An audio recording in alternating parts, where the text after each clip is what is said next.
name's Joyce Gibb. Thank you so much for being with me today. I'd like to just go over an email that somebody sent. And the email states, I have a migraine with aura, which means almost like a halo. I've noticed them appear after eating certain things like bananas, mangoes, ice cream, and chocolate. However, I still have another migraine after cutting all those out. What can I do to get better? I had a migraine since at least third grade, what I can remember when I was diagnosed. This person does not say what their age is now, but I assume they're an adult. I also have an egg white allergy that just started maybe 4 to 5 years ago. What could have started it? I had children 6 and 7 years ago.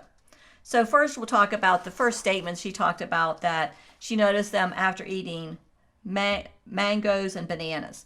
Basically, that is a latex allergy. So if you have mangoes and you have a rash or get a scratchy throat or something after a mango or a banana, it can be a latex allergy. Ice cream, of course, was with dairy, and the casein can cause that. And then chocolate. Chocolate has some typically milk products in it too. So one thing that I would say, if you're getting migraines with foods, then typically you have intestinal permeability. And what is that? So the colon of the large intestines has these little connections to the bloodstream, and they're called jejunal gap junctions. And those connections are typically very, very narrow. So a food protein cannot get through there. But then when you have intestinal permeability, whether it's to a gluten allergy or too much alcohol or using too much Motrin or Aleve, there's many, many things that cause that, then those jejunal gap junctions widen, and then those food proteins can fit down through there and they go into the bloodstream, and your body goes, invader, let's do an inflammatory response here because you have an allergen that's present that typically your body doesn't see. So like somebody's having migraines, first thing I do is, sounds weird, but with your head, there's a head-gut connection, and is actually try to heal the gut. One of the things I use for that is GI Shield. And our GI Shield has zinc, aloe, vitamin A, glutamine in it. And it's a powder that you can put in water, you can put in almond milk, and you can even put it in your coffee because it doesn't break down. There's chocolate and vanilla flavors, and that helps heal the gut. So that helps heal intestinal permeability. One thing with her, she found out that the trigger foods were chocolate, mangoes, bananas, ice cream. So definitely avoid those foods for, a period of at least, 3 months minimum. Okay, so when you're trying to avoid with an elimination diet, that's what I would recommend too.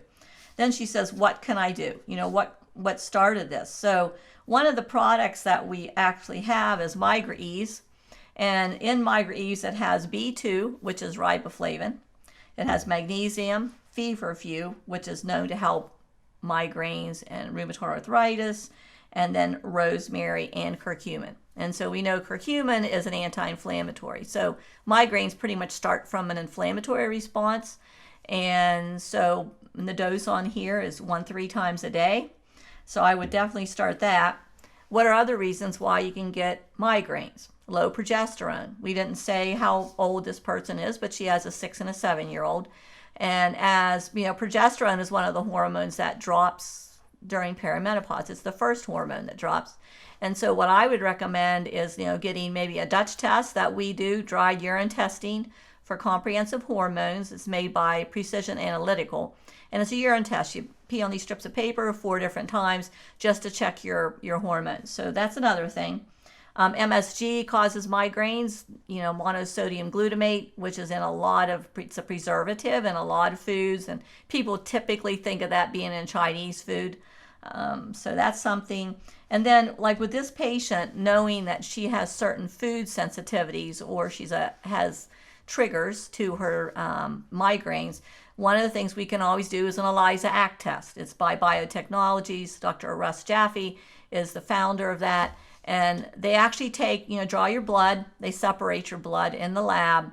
And the basis of this food sensitivity testing is IgG testing. So it's a delayed food sensitivity testing. IgE is what the typical allergists do that shows an immediate reaction. And that is like your throat closes off when you eat peanuts. That's an IgE. But IgG is a delayed food sensitivity. Her probably weak point in her body is her is migraines for her. But that testing, they draw the blood, put your blood in little petri dishes, 140 or more petri dishes. Then they inject the antigen to that to see what the response is. No swelling of the white blood cell is, of course, no response. A certain amount of swelling is a moderate response, and a large amount of swelling is a strong response. The moderate reactors you eliminate for 3 months. The large responses you eliminate for 6. Then your body develops this non-recall. So as you've eliminated those foods, then typically after that elimination for that period of time, then you can introduce those foods that you reacted to before, 1 every 3 days. So I'd be glad to help you if you have migraines, if you have food sensitivity, if you have leaky gut, and IBS, all those symptoms all connect. So if you'd like me to help you with that, I'd love to help you on your journey to good health. So just give me a call. Thanks a lot. Thanks for watching. If this information was helpful, hit that thumbs up button down below. If you want more videos like this, hit the subscribe button down below, then ring the bell next to it. Also, if you know other people that you would want to share this link with, please do so, because I would love to help them on their journey to good health.